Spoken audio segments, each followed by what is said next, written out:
हरियाणा की हर अपडेट के लिए बेल आइकन दबाएं और सब्सक्राइब करें STV हरियाणा न्यूज। आपके साथ मैं अनामिका अजय मिश्रा। आप देख रहे हैं फटाफट हरियाणा। प्रदेश में 75% रोजगार प्रदेश के युवाओं को देने के कानून पर राज्यपाल की मंजूरी देने को लेकर राज्यसभा सांसद दीपेंद्र हुड्डा ने बीजेपी जेजेपी गठबंधन सरकार पर ही सवालिया निशान लगा दिया। दीपेंद्र ने कहा कि कानून पढ़कर देखें तो पता चलता है कि अगर नौकरी नहीं देनी है तो परमिशन ले सकते हैं, मतलब कि नौकरी नहीं मिलेगी। दीपेंद्र हुड्डा ने कहा कि जेजेपी प्रदेश में अपना विश्वास खो चुकी है, क्योंकि चुनाव के दौरान बीजेपी को रोकने के लिए जेजेपी को लोगों ने वोट दिए और जनमत लेकर जेजेपी ने बीजेपी को ही समर्थन दे दिया। अगर जेजेपी समर्थन नहीं देती तो बीजेपी की सरकार हरियाणा में नहीं बनती। वहीं डीजीपी मुद्दे पर सीएम और गृह मंत्री के बीच चल रहे विवाद पर दीपेंद्र हुड्डा ने कहा कि दोनों शुरू से ही लड़ते आए हैं, लेकिन अब किसानों से तो ना लड़े। सरकार सचिवालय तक ही सीमित रह चुकी है, क्योंकि सीएम अपने गृह क्षेत्र में कार्यक्रम नहीं कर पा रहे तो डिप्टी सीएम अपने क्षेत्र में कार्यक्रम में असफल हो रहे हैं। किसान आंदोलन का आज 98वां दिन है। किसान पिछले 98 दिनों से दिल्ली के बॉर्डर पर डटे हैं, अड़े हैं। कह रहे हैं कि जब तक 3 कृषि कानून वापस नहीं तब तक घर वापसी नहीं, आंदोलन जारी रहेगा। मंगलवार को किसान संगठनों ने अपनी बैठक करने के बाद एक प्रेस कॉन्फ्रेंस की, जिसमें उन्होंने अपनी आगे की रणनीति की जानकारी दी। किसानों ने बताया कि वो 5 मार्च से कर्नाटक से एमएसपी दिलाओ अभियान की शुरुआत करेंगे और 6 मार्च को केएमपी जाम करेंगे। किसानों ने बताया कि 6 मार्च को किसान आंदोलन के 100 दिन पूरे हो रहे हैं, जिसके बाद वो अपने अपने घरों पर काले झंडे लगाएंगे। वहीं आंदोलन के दौरान महिलाओं को भी आगे रखा जाएगा। साथ ही सरकार पर वोट से चोट करने का भी किसानों ने एक्शन प्लान अब बना लिया है, जिसके बाद 12 मार्च को कोलकाता में किसानों की रैली की जाएगी। ढांसा बॉर्डर पर किसानों ने कच्ची ईंटों से कमरे बनाकर गर्मियों का इंतजाम शुरू कर दिया है। इन कमरों के ऊपर पराली की छतें भी डाली जा रही हैं। किसानों ने बताया कि ये तैयारियां खास तौर पर गर्मियों के लिए की गई है, क्योंकि उन्हें लग रहा है कि आंदोलन अभी लंबा चलेगा। किसानों ने बताया कि सरकार की तरफ से बातचीत का कोई रास्ता अभी तक नहीं निकाला गया, इसीलिए वो आगे का इंतजाम कर रहे हैं। टिकरी बॉर्डर पर किसानों ने सब्जियों की खेती शुरू कर दी है। किसानों ने क्यारियां बनाकर प्याज, टमाटर और मिर्च के पौधे लगाने शुरू कर दिए हैं। बॉर्डर पर बैठे किसानों ने अब गर्मियों की तैयारी शुरू कर दी। गर्मी से बचाव के लिए किसान बांस और पराली से बैठने के लिए घर बना रहे हैं। हरियाणा में जहरीली शराब मामले में हरियाणा न्यूज के पास एसआईटी की रिपोर्ट, एक्सक्लूसिव रिपोर्ट हाथ लगी है। इस रिपोर्ट में आबकारी विभाग के साथ साथ सोनीपत, पानीपत और फरीदाबाद के पुलिस कर्मचारियों और अधिकारियों पर कई गंभीर आरोप लगाए गए हैं। रिपोर्ट में आबकारी विभाग की असफलता का भी जिक्र किया गया है। साथ ही मामले में पुलिस कर्मचारियों और अधिकारियों के खिलाफ काम में लापरवाही बरतने को लेकर कार्रवाई की सिफारिश की गई है। बढ़ती महंगाई को लेकर सरकार लगातार विपक्ष के निशाने पर है। कांग्रेस नेता राहुल गांधी भी लगातार सरकार को घेर रहे हैं। वहीं गृह मंत्री अनिल विज ने अब राहुल गांधी को आरोपों का जवाब दिया है। अनिल विज ने केंद्र सरकार का बचाव करते हुए कहा कि राहुल गांधी बुरा सोचते हैं, बुरा बोलते हैं, कभी भी देश के लिए अच्छा नहीं करते। वहीं अंबाला दिल्ली मार्ग पर 22 एकड़ में 220 करोड़ रुपए से अधिक की लागत से भव्य शहीदी स्मारक का निर्माण किया जा रहा है, जिसे कांग्रेस अपना प्रोजेक्ट बता रही है। विज ने कहा कि 21 साल से वे विधानसभा में इस स्मारक को बनाने की मांग करते आ रहे हैं। अनिल विज ने कहा कि शहीद स्मारक को लेकर भूपेंद्र हुड्डा ने सिर्फ घोषणा की थी, लेकिन बनाने वाली हमारी सरकार है। कांग्रेस के पूर्व अध्यक्ष राहुल गांधी के आपातकाल की गलती स्वीकार करने पर गृह मंत्री अनिल विज ने वार कर दिया। अनिल विज ने ट्वीट कर कहा कि राहुल गांधी का केवल ये मान लेना कि उनकी दादी ने 1975 में जो आपातकाल लगाया था वो गलती थी, काफी नहीं है।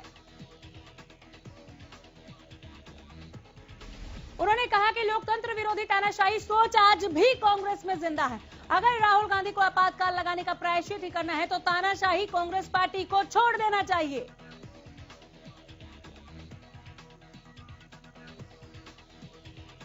कोरोना के खिलाफ वैक्सीनेशन अभियान जारी है। प्रदेश भर में 60 साल से ज्यादा की उम्र के बुजुर्गों को कोरोना की वैक्सीन दी जा रही है। इस बीच कोरोना के आंकड़े भी लगातार जारी हैं। पिछले 10 दिनों से कुरुक्षेत्र में हर रोज कोरोना केसों की संख्या में इजाफा होता जा रहा है। अब तक कुरुक्षेत्र में कोरोना से 134 लोगों की मौत हो चुकी है। मंगलवार को कोरोना के 32 नए कोरोना केस आए हैं।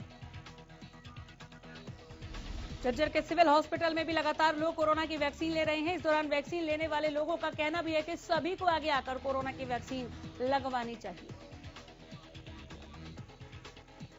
कोरोना के बढ़ते मामलों के बीच सरकार की मुश्किलें बढ़ गई हैं। स्कूल खुलने के साथ ही अंबाला शहर कोरोना के नए मामलों में 25% स्कूल से ही सामने आए हैं।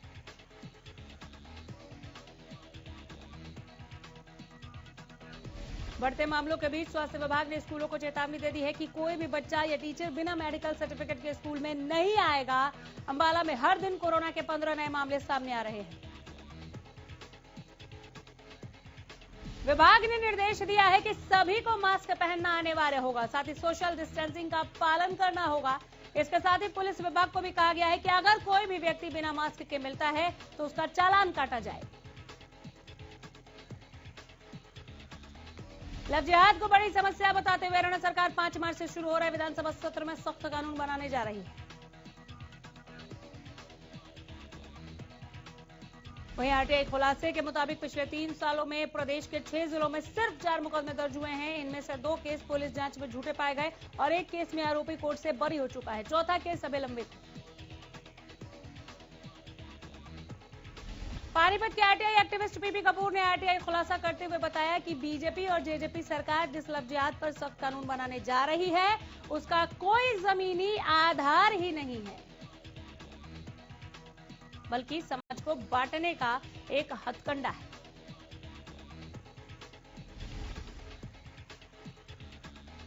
गोहाना पुलिस टीम को बड़ी कामयाबी मिली। दरअसल गोहाना पुलिस ने हथियारों के बल पर कार लूटने वाले बदमाशों को गिरफ्तार किया। गोहाना के अपराध शाखा के जांच अधिकारी जलजीत सिंह ने बताया कि सीआईए गोहाना ने एक कार लूट के गिरोह के 3 सदस्यों को गिरफ्तार किया।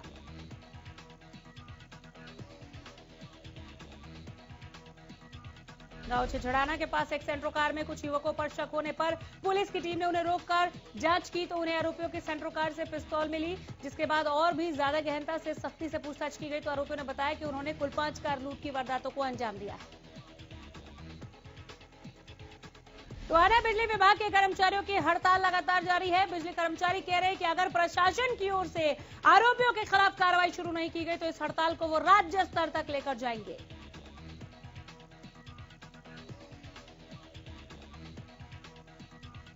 आपको बता दें कि बीती 18 फरवरी को जब बिजली विभाग कर्मचारी बिजली की चोरी करने वालों को पकड़ने गए तो ग्रामीणों ने उनके साथ मारपीट की, लेकिन इस मामले में अब तक आरोपियों के खिलाफ कोई कार्रवाई नहीं की गई है।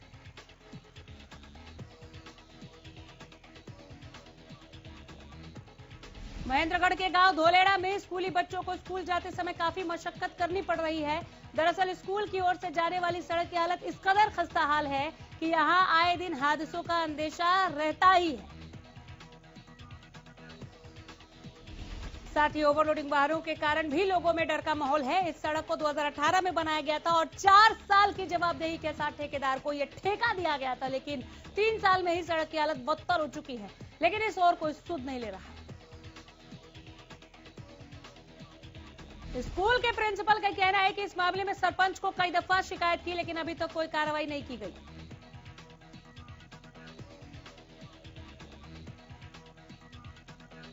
नांगल चौधरी में नगर परिषद ने शौचालय बनवाने के लिए 43 लोगों को टेंडर दिए थे, जिनमें से किसी ने भी शौचालय नहीं बनवाए, जिसे लेकर नगर परिषद ने 43 लोगों के खिलाफ पुलिस में शिकायत दर्ज कराई। कार्रवाई जारी है। आपको बता दें कि स्वस्थ भारत मिशन के तहत शौचालय निर्माण के लिए 2 किस्तों में 14,000 की सहायता राशि दी जाती है। इसके लिए आवेदनकर्ता को नगर परिषद और नगर पालिका में आवेदन करना होता है।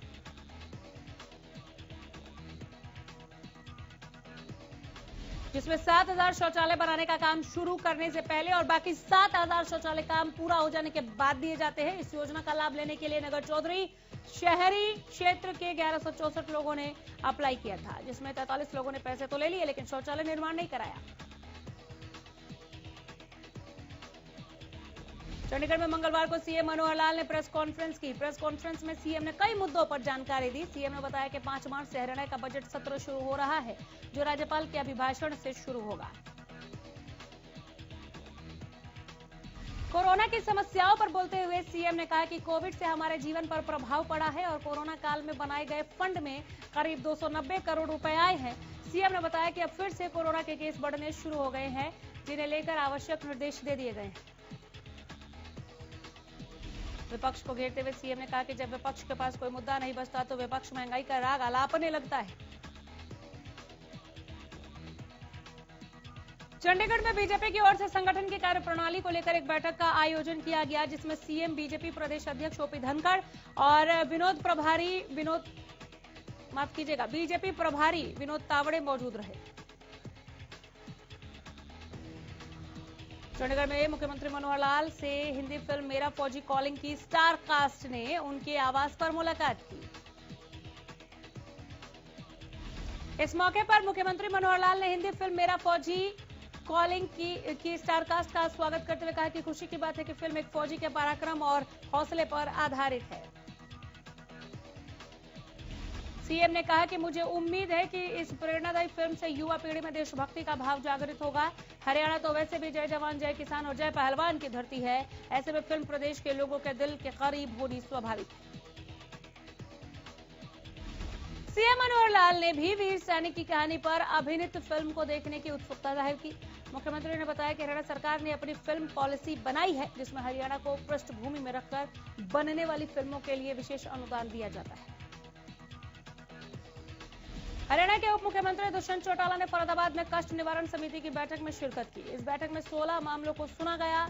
इनमें से कुछ ऐसे मामले थे जो लंबे समय से लंबित थे।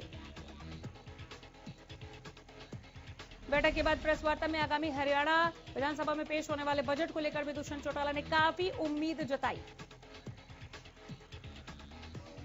बैठक के बाद बीजेपी नेता सुभाष बराला ने जानकारी देते हुए बताया कि यह बैठक 2 चरणों में आयोजित की गई है। साथ ही उन्होंने बताया कि बैठक में गरीब लोगों के लिए कल्याणकारी योजनाओं को लेकर चर्चा की गई। सिरसा में जेजेपी नेता दिग्विजय चौटाला ने अपने चाचा अभय चौटाला पर तंज कसते हुए कहा कि उन्हें इस बात की शंका है, जिस गति से वो अपने आप को अवार्ड दे रहे हैं, कहीं कल ऐलानाबाद में होने वाली किसान पंचायत में वो अपने आप को भारत रत्न का अवार्ड ना दे दें। गृह मंत्री अनिल विज ने मंगलवार को अंबाला के पूर्व फुटबॉल खिलाड़ियों को बुलाया, साथ ही नए खिलाड़ियों को भी बुलाया। इस दौरान खिलाड़ियों से बन रहे स्टेडियम के लिए सुझाव मांगे। अपने समय के दिग्गज फुटबॉल के खिलाड़ियों ने विज के सामने अपने अनुभव भी साझा किए। पूर्व खिलाड़ियों ने गृह मंत्री को स्टेडियम से जुड़े सुझाव भी दिए। यही नहीं, नए खिलाड़ियों ने भी अनिल विज को फुटबॉल को फिर से उसी स्तर पर पहुंचाने का वादा किया जिसके लिए अंबाला जाना जाता था। खिलाड़ियों को संबोधित करते हुए गृह मंत्री ने कहा कि अंबाला छावनी में फुटबॉल खेल आसमान की ऊंचाइयों को छूता था, लेकिन समय के अनुसार फुटबॉल खेल में कुछ कमी आ गई थी। लेकिन अब अतीत में खेल से ऊंचाइयों से सीख लेकर और बेहतर तरीके से खेल के क्षेत्र में नए अध्यायों का सूत्रपात कर सकेगा।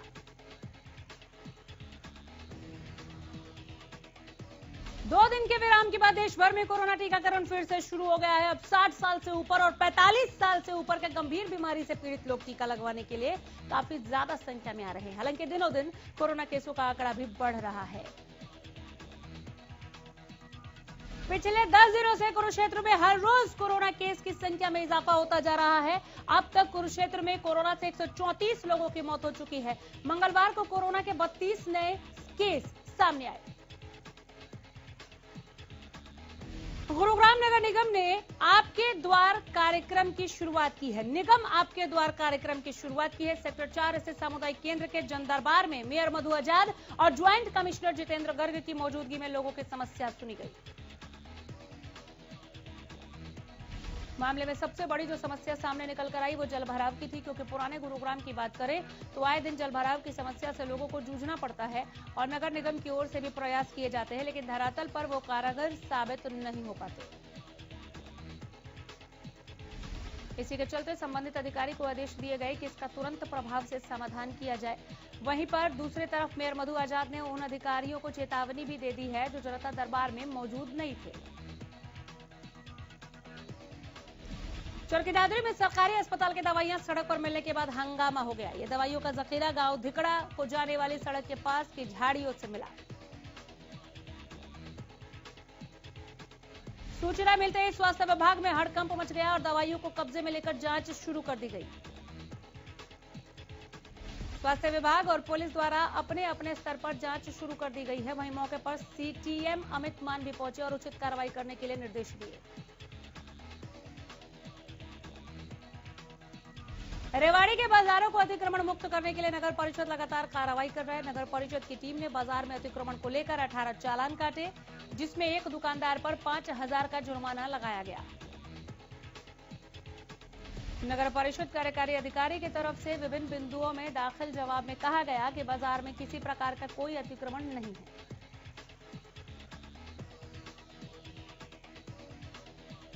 साथ ही यह भी कहा गया कि शिकायतकर्ता ने गलत शिकायत कोर्ट में लगाई, जिस पर शिकायतकर्ता ने सवाल उठाते हुए कहा कि जब अतिक्रमण है ही नहीं तो नगर परिषद चालान किसके कर रहा है। मामले में अगली सुनवाई अब 19 मार्च को होगी।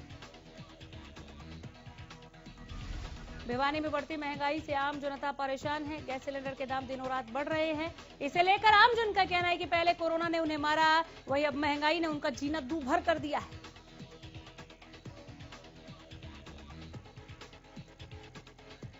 रेवाड़ी के पाली गांव में 40 दिन से अंडरपास को लेकर धरने पर बैठे ग्रामीण 15 किलोमीटर पैदल चलकर अपनी समस्याओं को लेकर ज्ञापन सौंपने पहुंचे।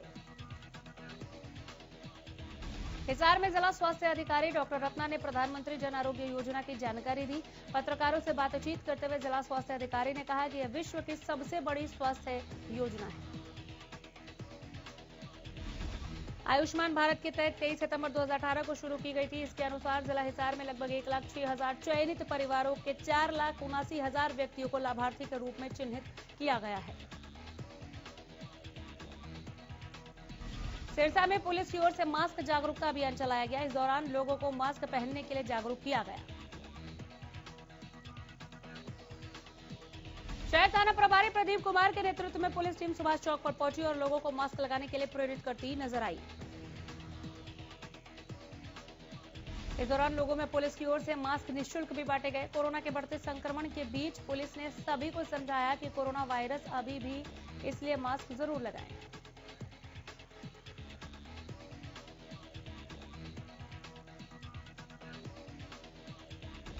सीएम के आदेश के बाद फतेहाबाद में कोरोना के नियमों को लेकर प्रशासन एक्शन मोड में आ गया है, जिसे लेकर शहर के मुख्य चौराहों पर बिना मास्क के घूम रहे लोगों के चालान काटे जा रहे हैं।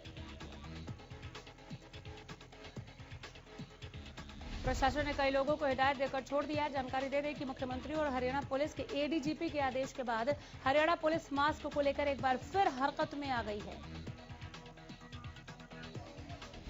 पूरे हरियाणा में 1 मार्च से 15 मार्च तक विशेष अभियान चलाने का निर्णय लिया गया। इस अभियान को बिना मास्क के घूम रहे लोगों पर सख्ती की जाएगी और जुर्माना वसूला जाएगा।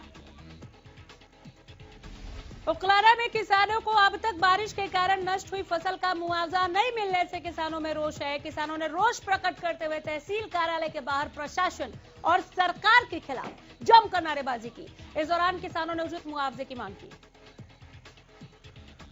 किसानों का कहना है कि बीमा कंपनी की ओर से प्रति एकड़ 1650 रुपए उनके काटे गए, जबकि अब उन्हें काटी गई राशि के प्रीमियम से भी कम बीमा राशि के रूप में दिया जा रहा है। किसानों का कहना है कि अब मुआवजे के तौर पर 500 से 700 रुपए प्रति एकड़ दिए जा रहे हैं, जो किसानों के साथ भद्दा मजाक है।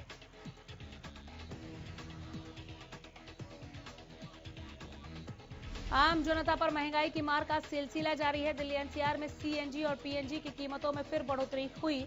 सीएनजी 70 पैसे महंगा हुआ, जबकि पीएनजी की कीमत 91 पैसे की बढ़ोतरी हुई। गोहाना में बदमाशों के हौसले लगातार बुलंद होते जा रहे हैं। ताजा मामला गोहाना से सामने आया है, जहां मेन बाजार में एक दुकानदार पर अचानक 7-8 बदमाशों ने हमला बोल दिया। इस हमले की वारदात वहां लगे सीसीटीवी में कैद हो गई। सीसीटीवी में देखा जा सकता है कि कैसे ये बदमाश चेहरे पर रुमाल बांध कर आते हैं और दुकानदार पर हमला कर देते हैं। इसके बाद आसपास के दुकानदार बीच बचाव करने आए तो बदमाश भाग खड़े हुए। दुकानदारों ने एक बदमाश को पकड़कर पुलिस के हवाले कर दिया। वही घायल दुकानदार को नजदीक के पीजीआई खानपुर में भर्ती कराया गया है। प्रधानमंत्री नरेंद्र मोदी की पहल में शुरू की गई नल से जल योजना के तहत ग्रामीण इलाकों की महिलाओं को बड़ी सहूलियत मिली है। योजना की वजह से प्रदेश के 5 जिलों में कुरुक्षेत्र, अंबाला, रोहतक, करनाल और पंचकुला के गांवों में अब 100% पानी के कनेक्शन हो गए। सरकार की इस योजना से लाभ उठा रहे लोगों को चेहरों पर खुशी दिख रही है। महिलाओं को पानी के लिए मशक्कत नहीं करनी पड़ती, उन्हें घर से महज कुछ ही कदम की दूरी पर आसानी से पानी उपलब्ध हो रहा है। पहले पानी के लिए महिलाओं को ज्यादा दूरी तय करनी पड़ती थी, जिसमें उनका काफी वक्त खराब होता था। घर से कुछ कदम में पानी मिलने से महिलाओं को दूसरी काम के लिए भी अब वक्त मिल जाता है। बहादुरगढ़ में सरकारी विभागों पर 10 करोड़ से ज्यादा का बिजली बिल बकाया है। बिजली बिल का सबसे बड़ा डिफॉल्टर बहादुरगढ़ नगर परिषद है, जिसके बाद पब्लिक हेल्थ का नंबर आता है। नगर परिषद पर 6 करोड़ 64 लाख और पब्लिक हेल्थ पर करीबन 4.25 करोड़ का बिजली बिल बकाया है, जिसके बाद बिजली विभाग ने अब बिल नहीं भरने वाले सरकारी महकमों की बिजली काटने का फैसला कर लिया है। विभाग के एक्सीएन रामपाल ने बताया कि बकाया राशि जमा नहीं कराने वाले सरकारी विभागों के बिजली कनेक्शन अस्थायी रूप से काटने का फैसला लिया गया है। कुरुक्षेत्र के थानेसर में उस समय हड़कंप मच गया जब तहसील कार्यालय के आसपास नायब तहसीलदार के खिलाफ पोस्टर दिखाई दिए। ये पोस्टर देर रात एक व्यक्ति द्वारा चिपकाए गए, जिसने खुद को बीजेपी का कार्यकर्ता बताया, लेकिन अपना नाम नहीं बताया। इन पोस्टरों में तहसील कार्यालय और नायब तहसीलदार पर गंभीर आरोप लगाए गए। पोस्टर में नायब तहसीलदार और तहसील कर्मचारियों पर रजिस्ट्री के नाम पर मोटी रकम ऐंठने के आरोप लगाए गए हैं। साथ ही लिखा गया है कि कई बार इसकी शिकायत करने के बावजूद कोई सुनवाई नहीं की गई। व्यक्ति का कहना है कि वो लंबे समय से अपनी रजिस्ट्री के लिए तहसील के धक्के खा रहा है, लेकिन उसकी बात सुनी नहीं जा रही। हालांकि अब तक ये स्पष्ट नहीं हो पाया कि पोस्टर लगाने वाला व्यक्ति कौन है। ये पोस्टर पूरी तहसील में चर्चा का विषय बने हुए हैं। वहीं अपना पक्ष रखते हुए नायब तहसीलदार ने कहा कि ये सभी आरोप दुर्भावना के तहत लगाए गए हैं, ये आरोप झूठे हैं। आजकल हैकर्स लोगों की कमाई को बैंक से उड़ाने के लिए नए नए तरीके से लोगों को अपना शिकार बना रहे हैं। ऐसा ही एक मामला उस वक्त सामने आया जब यमुनानगर की एक युवती को ऑनलाइन पिज्जा ऑर्डर करना महंगा पड़ गया। इस युवती के साथ पिज्जा ऑर्डर करने पर 14,000 की ऑनलाइन ठगी हुई है। पिज्जा ऑर्डर करने पर एक लिंक भेज जानकारी मांगी गई। युवती के उस लिंक पर जानकारी भरने के कुछ ही सेकंड बाद उसके खाते से 14,000